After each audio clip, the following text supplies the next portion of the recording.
So, for a little bit of context, I was originally going to make a regular who will win video, but it's Ginger. My predictions may have been wrong in the past, but I would say Ginger currently has at least a 90% chance of winning, probably closer to 95. She has a stronger track record than Dela did on All Stars 3, I can't imagine her quitting before the end, and when the fog clears, she will probably be accepted as a higher tier winner. With that said, hello, and welcome to RuPaul's Drag Race Rejudged, where today I will be analyzing the All-Stars 10 Queens runs, discussing why I think certain queens will and won't win, and then hopefully determining who quote-unquote deserves to win the season. In the end, if you win, you win, end of story, but I think certain queens would make for a more satisfying and deserving winner for this particular season that we just watched. The final preface before I get into this video is that I will not include the currently unknown returning queen. At some point in the future, there is no doubt in my mind that an eliminated queen will come back to the competition and take home the crown, but the stars have simply not aligned for us to find the Chris Underwood of drag this time. Mistress does not have the storyline edit or fan support to win, and since she has no wins, Carrie Colby just does not have the track record to take it home. With that out of the way, we have a relatively clear group of 3 queens who did well on the season, but have a significant hurdle to overcome if they're going to win the season. Starting off in alphabetical order, we have Aja. This has been by far the most enjoyment I've gotten from Aja across all of her seasons. Despite only winning one challenge, she was a massive presence in her group and has given us probably the strongest individual lip sync on an all-star season since her performance to Freakum Dress 2 years ago.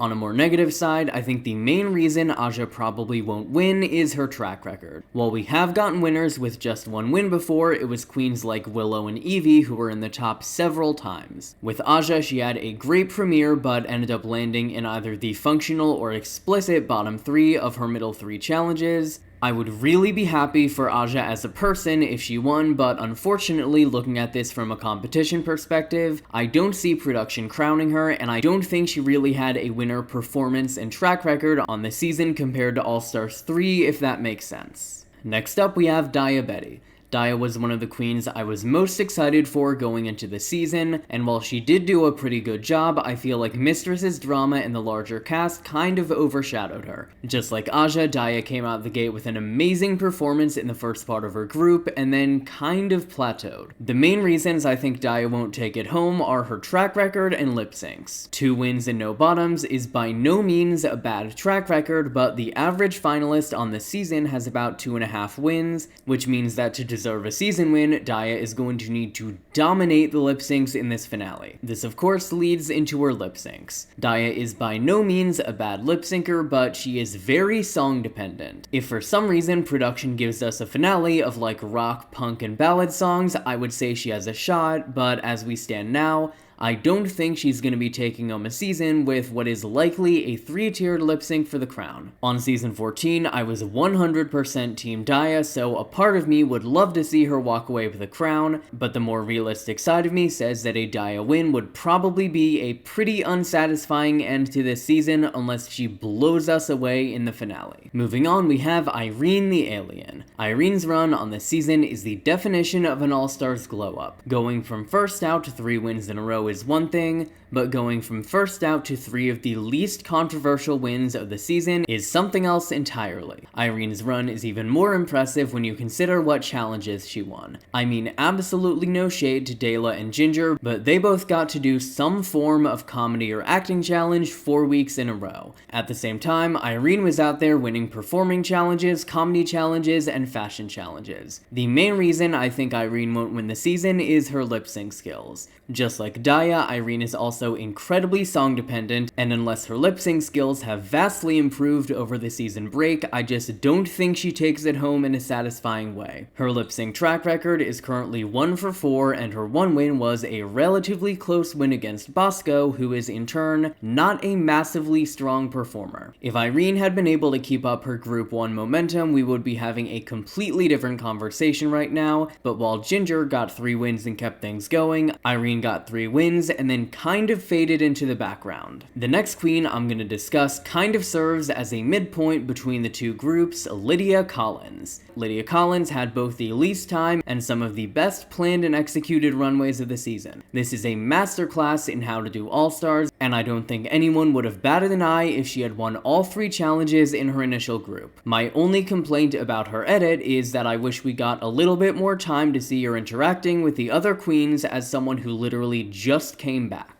I think the only reason for me that Lydia wouldn't win would be her momentum kind of stalling out at the last second. Her snatch game was generally okay-ish for the group, but below average for a normal season. And then her talent show was also generally okay-ish, but unfortunately I do think it was bottom-worthy. Even though there were only 2 merge challenges, this is kind of the worst possible time to lose momentum if you want to win. As for the actual season, I weirdly feel like she could have come back from being in the bottom for the talent show, but that low placement was just the production kiss of death. Lydia really was okay in Snatch Game, and I probably would have put her around my 5th favorite out of the 9 we saw. In the past, we have seen production give bottoms for storyline reasons, but I don't think I've ever seen them give an undeserved low placement to someone they intend on crowning. Anyway, here's how Lydia can still win. With all of that out of the way, we now have my main 3 queens, who I feel all have a shot at winning the regular season and would be the most satisfying winner options out of our 8 finalists. Starting us off is my personal winner pick of the season,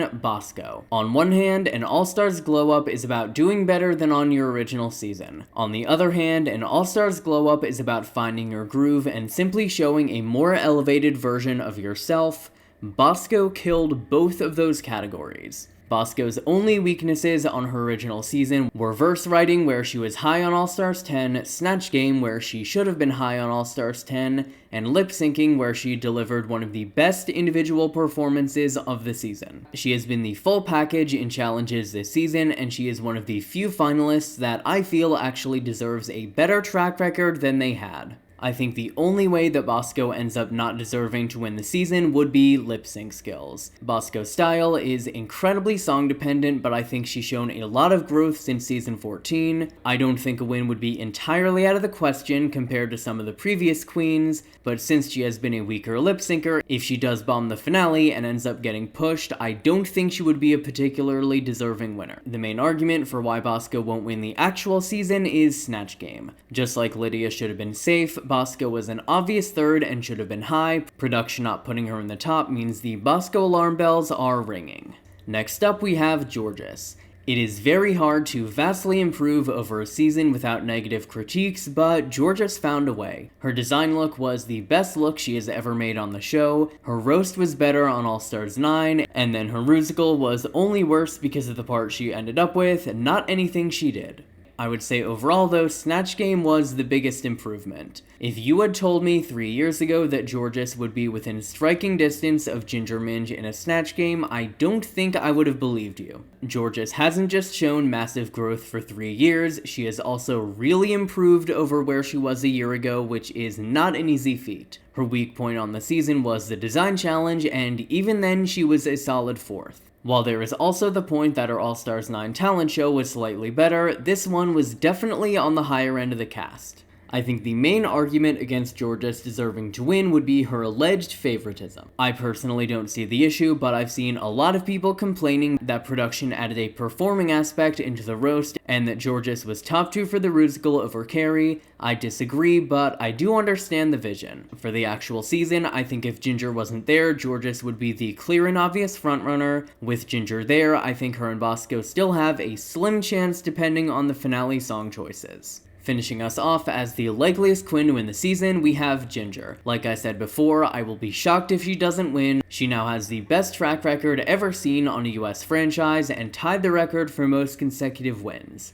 I was originally Team Ginger on All-Star 6, so I didn't think she had much room to glow up, but this has been great. In the past, runways were always a pretty big sore spot for Ginger, but this is by far the most consistent she's ever been. Just like Rejudged and Bosow, I don't think she's shown a single sign of weakness all season. Another argument for why Ginger would win is the favoritism. I absolutely love Ginger, and this is in no way a reflection of her, but I do think she is the pretty clear production favorite of the season, and has gotten a few slight boosts throughout the competition. While alleged favoritism is definitely a knock against Jorgeous' chances, I actually believe that production has favored Ginger a bit, so she's probably who they would prefer in a final 2. I'm also going to make it clear now that I fully believe Ginger would be in the exact same position she is now had production not favored her at all. I absolutely love Ginger, but I don't think it should be lost on anyone that Ginger had already done 2 of the 3 challenges she got in her bracket. A character-based design challenge like on the first Final 5 of All-Star 6, and then a country girl group challenge like the All-Star 6 remix. She also absolutely lost that lip sync to Denali. If you personally think she won that lip sync, I respect your opinion, but production very obviously edited it to give her an advantage. If you like Ginger enough that that's something you can look past, that is completely fine and you're entitled to your opinion, but call a spade a spade. I think the only thing that could conceivably stop Ginger at this point would be fan support. She has not done badly in that regard all season, but if she somehow ends up in a final 2 with someone like Bosow, Aja, or Irene, production could just opt for the least controversial option and go with one of them. In summary, who will win All-Stars 10? Almost definitely Ginger.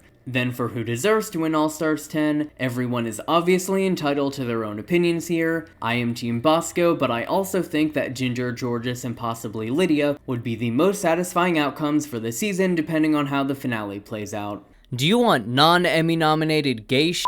Well then you should check out the RuPaul's Drag Race Rejudged YouTube channel and hit subscribe.